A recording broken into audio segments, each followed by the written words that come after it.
Halo semuanya, terima kasih sudah klik video ini. Mimin doakan semoga kalian selalu diberi kesehatan dan selalu berbahagia.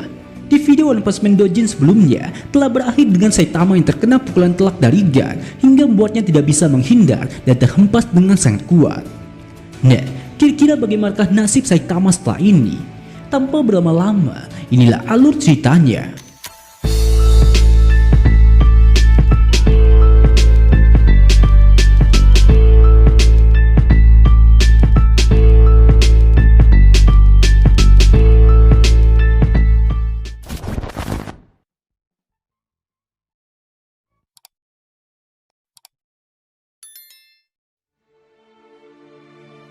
Cerita berlanjut dengan memperlihatkan Guard yang mulai menampakkan dirinya lagi di hadapan semua pahlawan yang ada di sana. Guard tampak masih berusaha memulihkan dirinya setelah terkena pukulan serius Saitama sebelumnya. Sementara Evi yang melihat Guard masih bisa bangkit meskipun sudah terkena serangan kuat dari Saitama. Saat itu pun dirinya tampak sangat terkejut dan dia berkata, "Tidak mungkin, bahkan setelah terkena pukulan seperti itu, dia masih hidup." Sedangkan di sisi Genos yang melihat Saitama dipukul dengan telak oleh Guard, dirinya pun juga tampak sangat khawatir dengan kondisi gurunya tersebut. Namun saat ini, Genos juga tidak bisa berbuat apa-apa karena tubuhnya juga sudah hancur lebur akibat terkena pukulan Guard. Kemudian sambil melihat ke arah bekas serangan kepada Saitama sebelumnya, Guard pun berkata, "Makhluk yang sangat kuat, tapi bahkan Black Hole tidak dapat mengalahkan dewa." Setelah itu Guard pun kembali melancarkan serangan bola-bola energinya kepada Evi yang ada di bawahnya. Namun sebelum serangan tersebut mengenai Evi, cerita pun langsung berganti ke tempat yang berbeda. Yang mana saat ini, kita pun dapat melihat seperti apa keadaan Saitama setelah mendapatkan serangan dari Guard sebelumnya. Meski saat itu Guard berhasil menyerang Saitama dengan telak, pada kenyataannya Saitama masih tampak baik-baik saja. Tapi saking kuatnya serangan yang dia terima, secara tidak langsung, hal itu pun juga telah mengakibatkan Saitama harus terhempas dan tenggelam ke dalam dasar permukaan bumi. Dan hal itu juga membuatnya mendarat di sebuah gua kristal yang memiliki temperatur suhu mencapai 3000 sampai 4000 derajat Celcius. Namun meski tempat itu sangat panas, hebatnya tubuh Saitama tidak meleleh sama sekali. Dan itu hanya membuat bajunya saja yang hangus terbakar. Kemudian sambil berusaha untuk bangkit kembali, Saitama berkata, aku beruntung tidak jatuh ke inti bumi.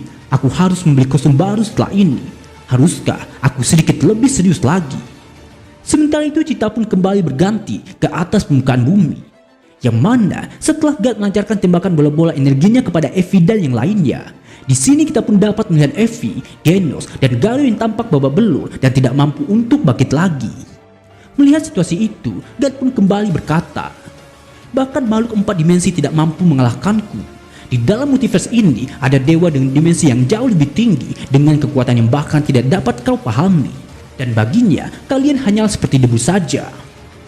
Kemudian sambil mengeluarkan bola energi dalam skala yang lebih besar dari sebelumnya, Guard pun kembali berkata, "Layaknya monster yang ada di kegelapan, penghancuran makhluk 3 dimensi itu cukup sederhana.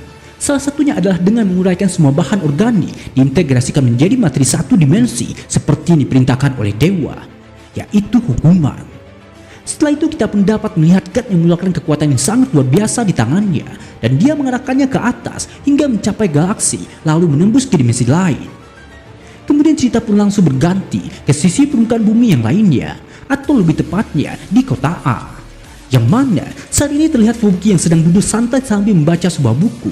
Setelah itu Fubuki tampak sedang memikirkan seseorang yang sudah lama tidak dia lihat. Dan dia juga bertanya-tanya bagaimana caranya agar orang itu mau bergabung ke dalam timnya.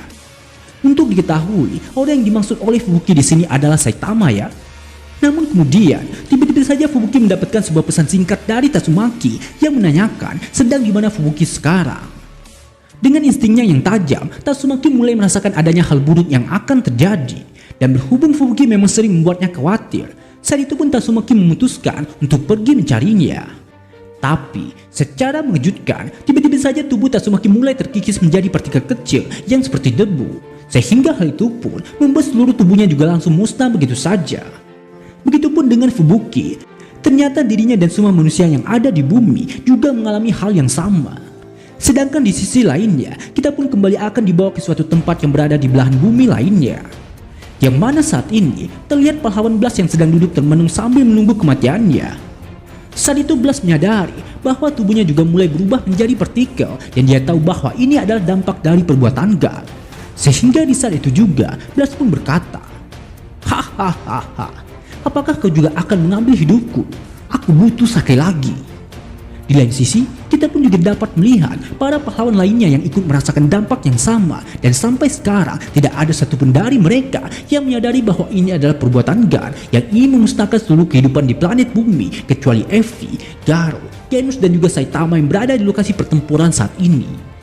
Yang mana saat itu Garo pun berkata, "Brengsek, aku harus menghentikan makhluk ini secepat mungkin. Gadis kucing yang cuma berdiri di sana dan menunggu kematianmu. Kau masih memiliki batu itu kan? Bisakah itu menghentikannya? Cepat beritahu aku." Mendengar hal itu, Effie pun juga berkata, "Itu benar, bagaimana bisa aku melupakan sesuatu yang begitu penting? Jika kami menggunakan batu ini untuk mengirimnya ke jurang kosmik, itu mungkin bisa membunuhnya." Tidak lama kemudian Garo pun berusaha untuk bangkit kembali untuk menghadapi kekuatan Guard. Dan dia memberitahu kepada Effie bahwa dirinya akan mengalihkan perhatian Guard sebisa mungkin, dan sisanya Garo akan menyerahkannya kepada Effie. Sehingga di saat itu juga Garo pun langsung melesat dengan cepat ke arah Guard, dan dengan sisa-sisa kehidupan yang dia miliki, Garo pun langsung menancapkan kedua tangannya ke tanah untuk mengangkat bongkahan tanah tersebut semampu yang dia bisa. Yang kemudian Garo pun juga langsung melemparkannya ke arah Guard yang ada di hadapannya. Namun dengan kekuatan Guard yang jauh di luar nalar, serangan Garo tersebut tidak berarti apa-apa baginya. Sehingga dengan mudah Guard pun langsung menghancurkan bongkahan tanah itu hanya dengan satu tangannya saja. Kendati demikian, Garo juga tidak akan menyerah begitu saja. Dengan cepat Garo pun masih melanjutkan serangannya dengan melesat ke arah Guard melalui puing-puing tanah yang Guard hancurkan. Sehingga ketika Garo sudah berada di hadapan Guard, saat itu pun Garo langsung melancarkan serangan pukulan beruntun pembunuh dewanya. Namun meski Garo sudah memberikan pukulan itu secara bertubi-tubi, pada kenyataannya saat itu Guard tidak bergeming sama sekali. Dia bahkan tampak dengan sengaja untuk tidak menghindari serangan tersebut.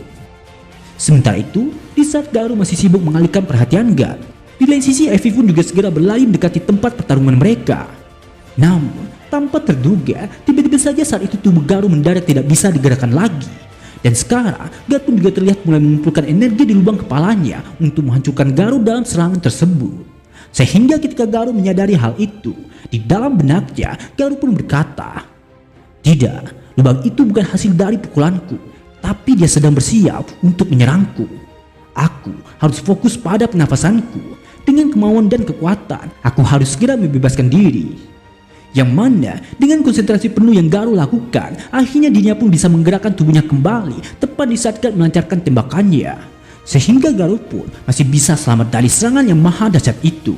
Dan jika saja Garo terkena serangan itu, maka dapat dipastikan tubuhnya mungkin sudah hancur tanpa sisa. Kemudian Garo pun kembali mendaratkan tubuhnya dengan berpijak di atas puing-puing yang ada di sana. Dan dengan cepat, Garo pun juga langsung melompat ke sisi Guard kembali untuk melancarkan serangan balasannya. Namun sebelum Garo berhasil mencapainya, secara mengejutkan, tiba-tiba saja Guard juga sudah bersiap untuk menangkap tubuh Garo dengan kedua tangannya sambil berkata, "Kali ini kau tidak akan bisa lari." Sementara itu, cerita pun langsung berganti ke tempat Saitama kembali. Yang mana akibat pertempuran yang terjadi di atas permukaan, saat ini pun Saitama juga dapat merasakan bahwa adanya banyak getaran yang sampai ke tempatnya. Saitama bertanya-tanya apakah itu adalah akibat dari peristiwa gempa bumi. Namun karena dirinya masih berada di tempat ini, Saitama pun memutuskan untuk mencari tahu jawabannya sendiri setelah dirinya kembali ke permukaan.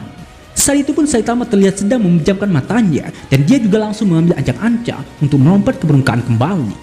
Sehingga ketika Saitama melompat dari sana, secara tidak langsung hal itu pun juga telah mengakibatkan kehancuran di tempat tersebut. Setelah itu, Shin pun kembali memperlihatkan bagaimana situasi di atas permukaan. Atau lebih tepatnya, setelah Guard menghantam tubuh Garo dengan kedua tangannya. Kemudian akibat dari serangan itu, seketika Garo pun harus mengalami luka yang sangat parah di sekujur tubuhnya. Namun, dengan tekad yang kuat, Garo pun masih mampu bertahan dan dia juga sudah bersiap untuk bertarung melawan Guard kembali. Melihat situasi itu, Guard pun berkata, "Darah mengalir tanpa henti dari lukamu. Apakah sudah bosan dengan permainan kecilku? Lagi pula, waktu bermain sudah selesai." Kemudian Garo pun menjawab, "Mau dewa atau bukan, faktanya orang itu jauh lebih kuat darimu. Jadi sebelum aku melawannya lagi, maka aku tidak akan kalah." Nah, Kira-kira mampukah Garou membuktikan ucapannya untuk tidak kalah dari God? Dan akankah Saitama bisa sampai tepat waktu di permukaan? Tetap nantikan update video lanjutannya hanya di channel Onobe.